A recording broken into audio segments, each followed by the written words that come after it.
माघ मास महात्म्य के 21वें अध्याय में अग्नि तीर्थ की महिमा और देवताओं के ब्रह्मलोक गमन का वर्णन है। राधे राधे।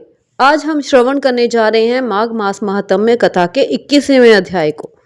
तो गणपति जी महाराज और गुरु महाराज के चरणों में प्रणाम करते हुए हम कथा का आरंभ करते हैं। लोमस जी बोले, चिरकाल में अवंती देश के वीरसेन महीपति ने नर्मदा के किनारे पर जाकर राजसूय यज्ञ किया। सोने के मंडपों से सुसज्जित 16 अश्वमेघ यज्ञ किए, जो सुवर्ण के आभूषणों और यज्ञ के स्तंभों से शोभित थे। उस दानी और देव भक्त महीपति ने ब्राह्मणों को पर्वत के बराबर अन्न के ढेर दिए और वे सोने सहित गौ का दान करने वाला था।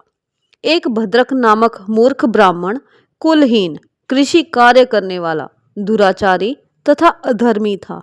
वह भाई बंधुओं से त्यागा हुआ इधर उधर घूमता फिरता हुआ देव यात्रियों के साथ प्रयाग में आया और माघ में उनके साथ 3 दिन तक स्नान किया। वह विप्र 3 दिन के स्नान मात्र से ही निष्पाप हो प्रयाग से लौटकर घर आ गया।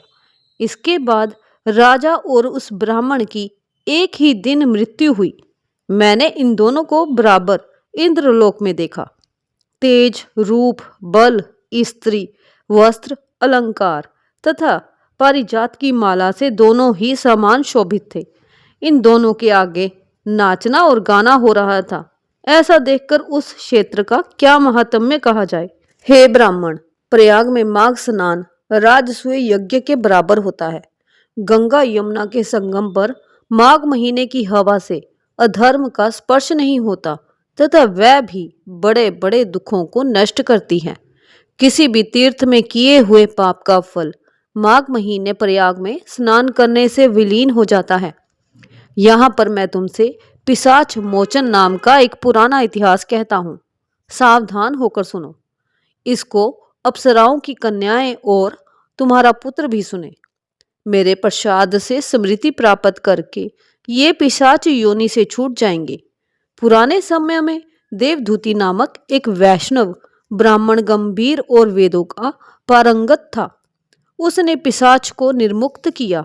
वेद निधि जी बोले, वह कहाँ का रहने वाला था तथा किसका पुत्र था और उसका क्या नियम था?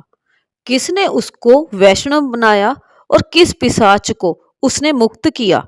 हे महामुनि, ये सब विस्तार पूर्वक कहिए।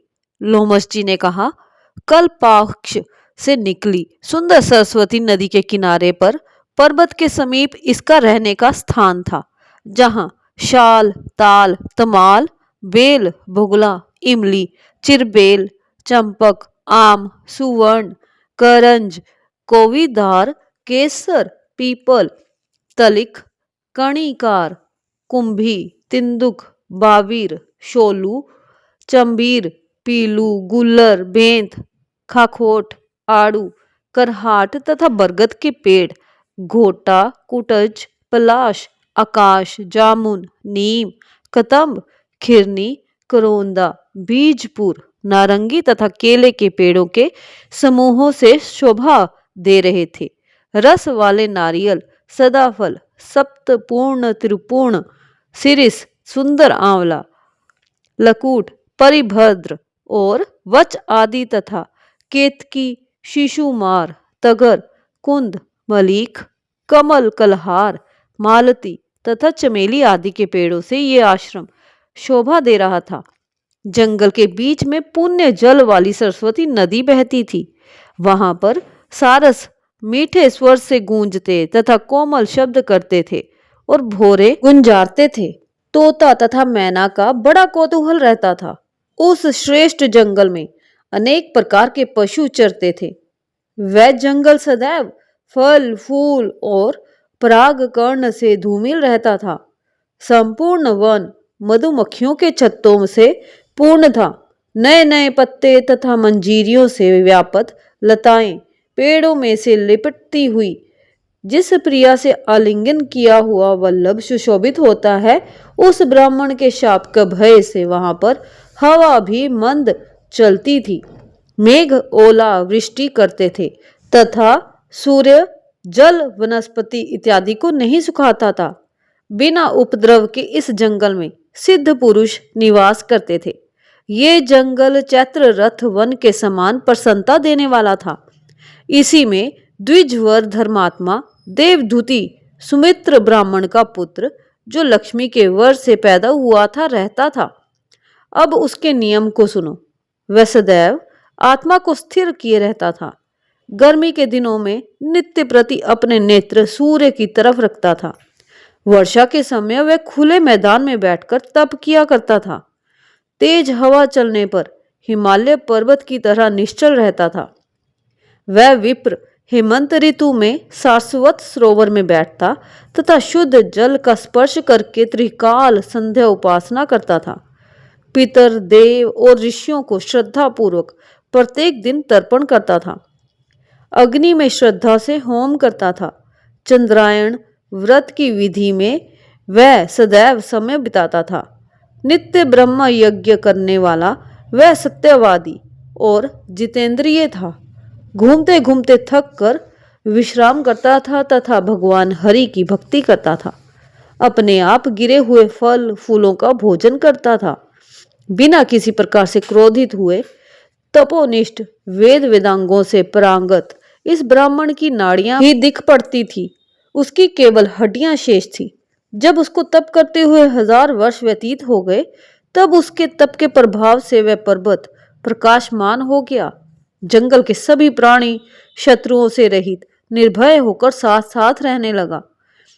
अब उसका दूसरा अन्य अति कठिन नियम और सुनो। वह प्रतिदिन नारायण का त्रिकाल पूजन करता था। खिले हुए सुगंधित हजारों फूलों को चढ़ाकर वेद सूक्त की विधि से वह विष्णु के ध्यान में निमग्न रहता था, जिससे विष्णु भगवान अत्यंत प्रसन्न होते। दतीची ऋषि के वरदान से ही वह श्रेष्ठ वैष्णव हुआ। एक समय उस मुनि ने माघ के महीने में एकादशी के दिन आनंद पूर्वक से श्री हरि भगवान की सुंदर पूजा करके नर्म विनय किया। उसी समय भगवान हरि उसकी स्तुति से प्रसन्न होकर चतुर्भुज विशालाक्ष आभूषणों से शोभित मेघ की शोभा के समान गरुड़ पर सवार होकर आए। उनको प्रत्यक्ष देखकर उस ब्राह्मण का शरीर रोमांचित हो गया और प्रसन्नता से उसकी आंखों से आंसू की धारा बह निकली। उसने साष्टांग प्रणाम किया। वह प्रसन्नता के कारण ब्रह्मांड में भी ना समा सका। उसने अपने शरीर को भी याद नहीं किया और ब्रह्म रूप हो गया।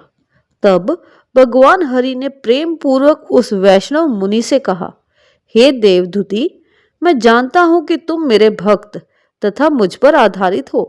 सब कर्मों को छोड़कर तुम जीवन पर्यंत मुझ में विलीन हो जाओ। हे पाप रहित, तुम्हारे स्तोत्र से मैं अत्यंत प्रसन्न हूं।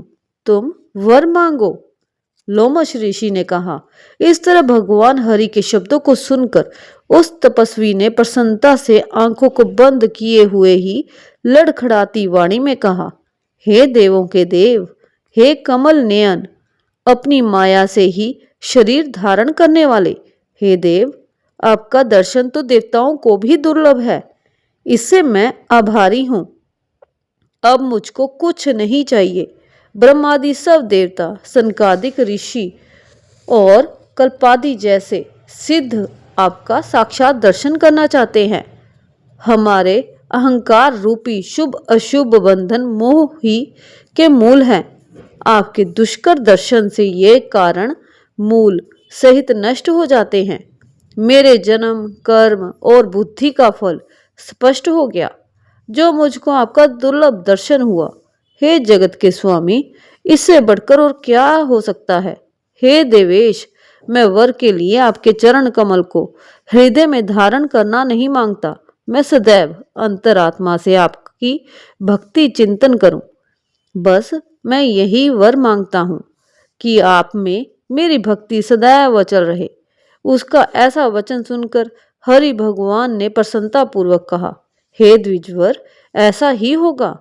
तुम्हारे किसी तप में कोई बाधा ना होगी। जो मनुष्य तुम्हारे कहे हुए इस स्तोत्र को पढ़ेगा या सुनेगा, उनकी मुझ में अचल भक्ति होगी और उन्हें वैष्णव पद प्राप्त होगा। इसके पाठ से मनवांछित कार्य सिद्ध हो जाते हैं। सुपुत्र की प्राप्ति होती है। इसके पाठ से बुद्धि, धन, यश, कीर्ति, ज्ञान तथा धर्म की वृद्धि होती है। भूत, पिशाच, वैताल आदि पास नहीं आते। योग सागर नामक ये स्रोत अत्यंत पवित्र है। जो इसका पाठ करता है वह अक्षय सुख पाता है। माघ मास महात्म्य कथा 21वां अध्याय संपूर्णम। बोलो विष्णु भगवान की जय, माँ लक्ष्मी की जय। माघ मास के इन पावन दिव्य अध्यायों का श्रवण करने के लिए हमारे चैनल को सब्सक्राइब करें। अगर आपको कथा पसंद आई हो तो लाइक करें, शेयर करें और कमेंट में राधे राधे अवश्य लिखें। जय श्री राधे।